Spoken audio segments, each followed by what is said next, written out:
Welcome to Climate News Weekly. I am here with co hosts Julio Friedman and Dina Capiello. Just a reminder to Climate Now listeners, we have decided to separate Climate News Weekly, which is our review of the past week in climate and energy news, from our deep dive episodes where we go into the weeds with climate entrepreneurs, industry and academic experts, and policymakers who are accelerating solutions to address the global climate emergency. This is our first episode that is news only, Climate News Weekly. Welcome, guys. Good to see you. Delighted to be here.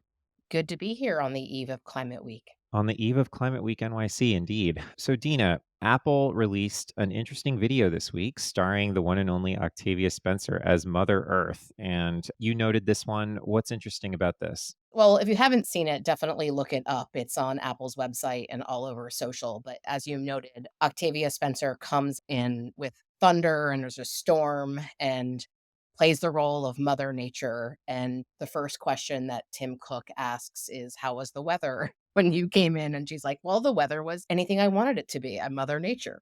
But here's the reason why I think it's interesting to talk about. And it is getting panned, and there's Is she, people that can I don't. ask, is she pissed off in this video? Or is she, She's like, no nonsense. She's like, "Cut the small talk, like, let's get to the chase, like, what are you doing?" Noteworthy, she actually at the very top she says, "How are you gonna disappoint me this year?" Like that's her opening line, yeah. Exactly, exactly. And listen, I wanted to bring it up this week because I think it's noteworthy for a couple of reasons. Yes, it was about announcing their first carbon neutral products, and you can kind of pick that apart in numerous ways about whether they're truly carbon neutral and kind of their environmental behavior. But as the communicator on the show and somebody who does climate communications for a living, I just thought it was a really creative and unique way to put out a sustainability report, which is basically what it's about. So they cover everything from their electricity consumption to their net zero buildings, et cetera, et cetera. And it's just fun. And, sustainability reports, everybody does them these days. They're read by some, not by many. Mhm. And whether you think it's greenwashing or not, and I think, that's definitely one of the things that's come up in light of the video, I think was an interesting treatment of what is typically, some pretty dry material from a major brand. Yeah, I thought it was fine. I don't understand why you would hate it or love it, like, it's not one of those things. I thought the whole idea of, like, "How are you gonna disappoint me this year?" And then they don't disappoint her. The fact is, like, that's the punchline, like, we're actually walking the walk, and Octavia Spencer says things like, "Oh, like, the commitment's for 2050," and they're like, "No, it's for next year." Mhm. And then she goes, "Oh," like that kind of thing. The tagline on the way out is awesome. She's like, "Don't disappoint your mother," which is cool. That is cool. I wanna note that Apple does things that not other companies are able to do, like, in order to make their net zero commitments, they bought a forest. Right. Not everybody gets to do that. So, another interesting story this week, the IEA has called peak fossil fuel demand happening this decade. And this is across peak oil, peak coal, peak fossil fuels writ large in their World Energy Outlook report. Julio, you flagged this story. What do you make of this prediction? A couple of things. So for starters, it is super unusual for the head of the IEA, Fatih Birol, to disclose these kinds of things before the report is out. Usually these are done in parallel. Don't know exactly what's driving that. We'll see. In about a year and a half ago, he kind of made a coy statement that says, "Oh, we don't need to invest in more oil," which was not really what his report said. Hmm. And he sort of winkingly walked it back, but like he's trying to message aggressively as part of his current job, and this is part of that strategy. Second, peak fossil is gonna happen. Peak coal will happen, peak oil will happen, and peak gas will happen. Whether they happen this decade remains to be seen. So far, demand is up in all of those arenas. So, still, I think it is likely to prove that we will get peak coal and peak oil this decade. And let's say he's off by 5 years and we get peak gas in 2035. Like, that's still pretty good. Like, that would be a fine outcome. I find the most salutary or noteworthy thing about this is, in fact, the way that this came out way in advance of the actual report. And he's doing it before the UN General Assembly. He's doing it before Climate Week. I think that, again, was done with intention. I totally agree on the intention, and I thought it was odd too, but my hunch is that may have something to do with the global stocktake and that leak that happened last week and a gap of a week or more on a report, kind of trying to change the narrative. Can you say more about that leak, Dina, just for our listeners? What leak are you talking about? So a week ago, the global stocktake put out a draft. We all anticipated it to be issued around COP, but there was a draft that was put up on the UN website. The New York Times covered it, and basically it said that, and many other outlets, but basically it said we're way off track from our Paris targets. And I know we scrambled because we had some things coming out to get them out sooner, and I'm assuming that that happened with the IEA as well, to offer a counterpoint. The thing about the global stocktake is that it looks at country commitments, and it does not include things like private sector action. I have a hunch that that might have had something to do. I don't know, obviously, for sure. Yeah. So moving beyond the timing of it, I'm interested in sort of what they point to as sort of the principal drivers, and then also just interested in hearing your thoughts on kind of what this prediction is actually like worth or how much value we should ascribe to it. So they say, the peak of global oil, their projections show that it's the growth of electric vehicles around the world, especially in China, means oil demand is on course to peak before 2030. Electric buses and two and three wheelers are also growing strongly, especially in emerging economies, which further eat into demand for oil. Then this golden age of gas, which they I guess coined or called in 2011, they say is nearing an end. And this is a result of renewables increasingly outmatching gas for producing electricity, the rise of heat pumps, and Europe's accelerated shift away from gas following Russia's invasion of Ukraine. These are the sort of the main drivers of these peaks. Julio, does this sound right to you in terms of drivers? And would you say anything is interesting about that? So coal will peak entirely when China decides coal will peak. Hmm. Like that is outside anybody else's control. I believe that Xi Jinping will do that. I believe that Chinese leadership will do that, but they're in no rush. They're building more coal plants and they're using more coal and they're opening new mines. But I do believe it will peak this decade. I think they're probably right about that. Same thing about oil. I think oil will also peak this decade. And we'll talk more about EVs later in the show. But again, it's entirely about China and their demand for oil. It will probably peak this decade because of their aggressive EV work. Gas, I think, is much harder to predict. I really do.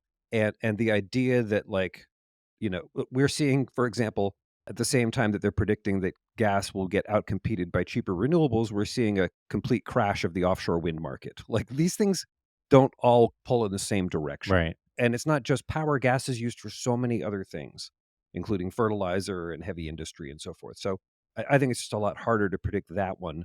But again, if it doesn't really matter if it peaks at 2028 or 2035, like it's not that big a difference. What does matter is the fat tail. Peaking is not deep emissions reduction. The work for 1.5 is to have a 50% cut in emissions by 2030. That's not peak. That is way deeper than peak. And so that's the hard part. Like yes, I would celebrate if we peaked all of these things. Like that's good news, but boy, that is like still a small fraction of the work. What really matters is deployment, how much clean we get out in the field. Yeah.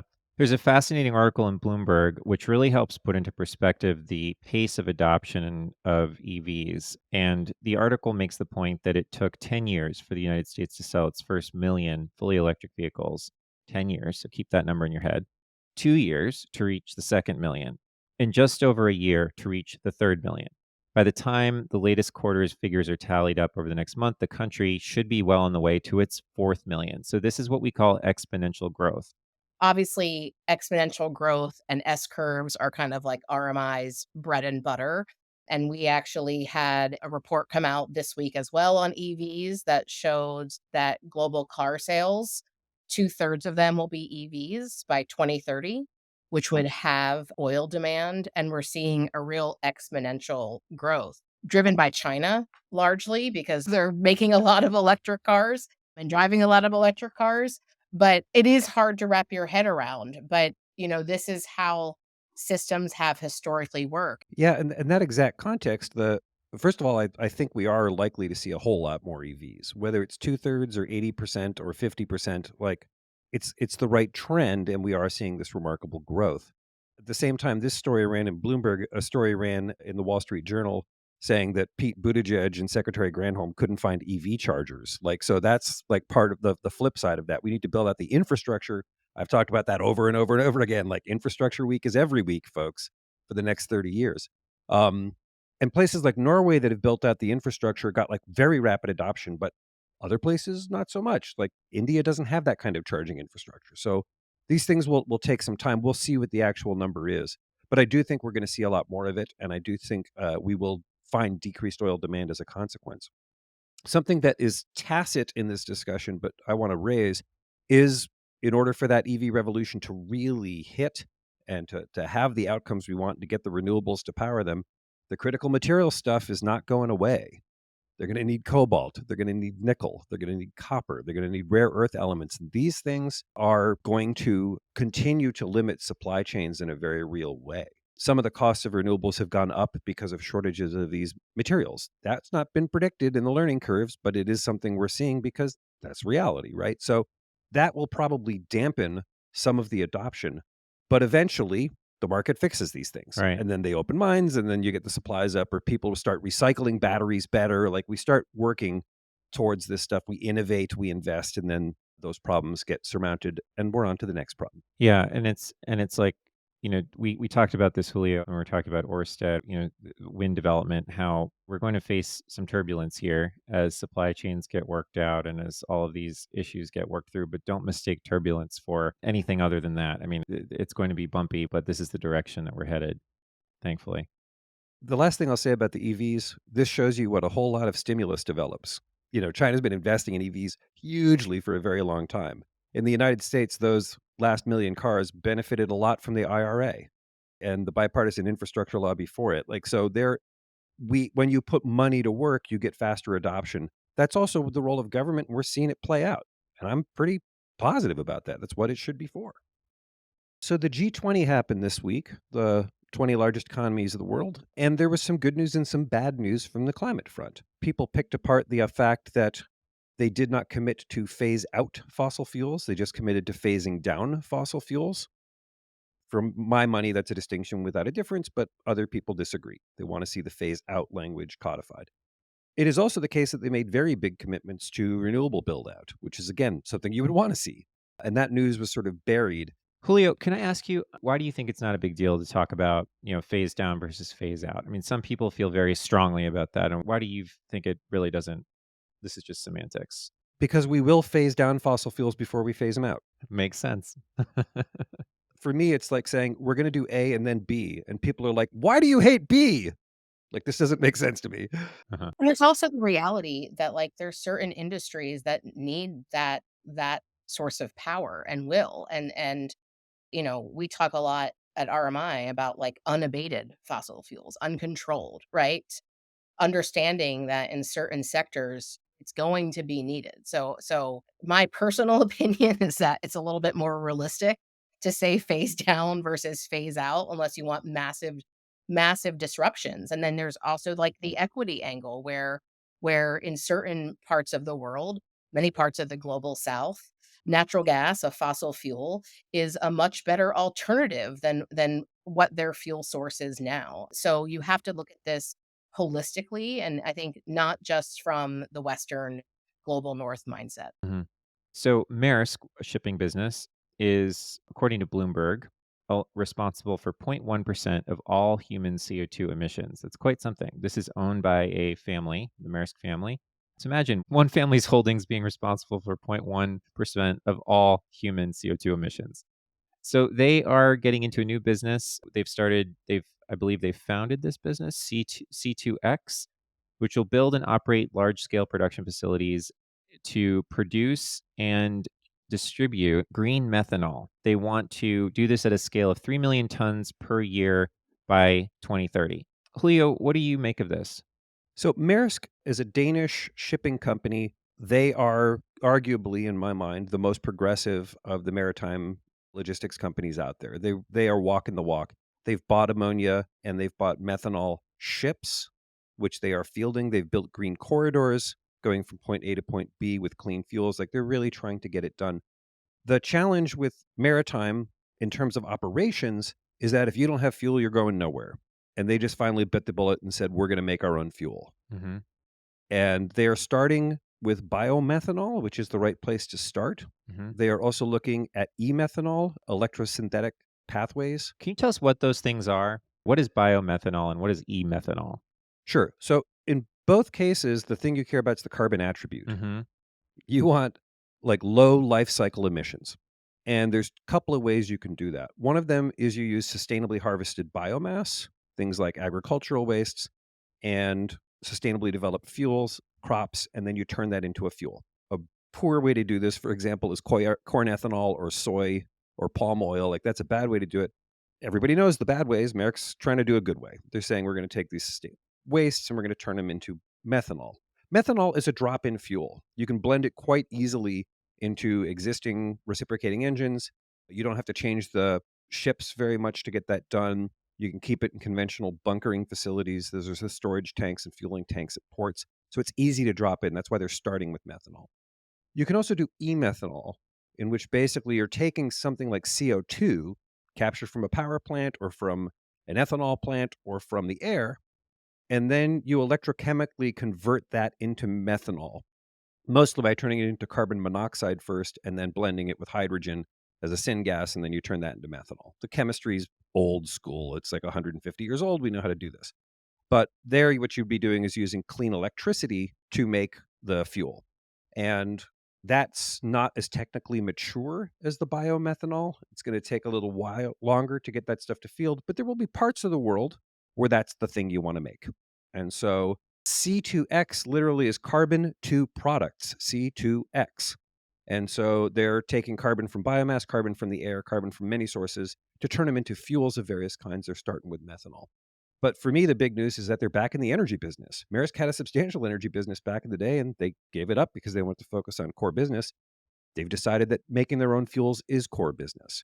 That's interesting also, isn't it, how they frame that? They say, Maersk made a commitment to make a green transition, and they identified lack of fuel as sort of a key blocker for that transition. And so this decision to go back into that energy business is a direct result of a corporate commitment and a resolve to go in this direction. And they found this was the problem, so they're doing it themselves. It's interesting. Just kind of walking the walk and not just kind of talking the talk. And hopefully other shipping companies will follow, because this is a huge nut to crack in global emissions is the heavy fuel oils that have been historically used for shipping that are extremely polluting and extremely carbon intensive.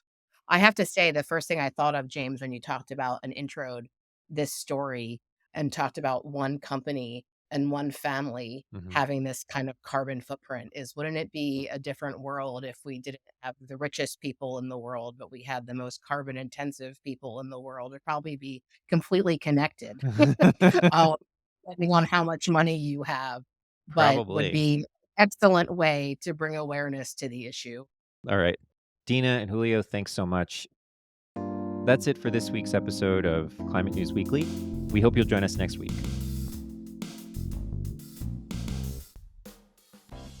Climate Now is made possible in part by our science partners like the Livermore Lab Foundation. The Livermore Lab Foundation supports climate research and carbon cleanup initiatives at the Lawrence Livermore National Lab, which is a Department of Energy applied science and research facility. More information on the Foundation's climate work can be found at livermorelabfoundation.org.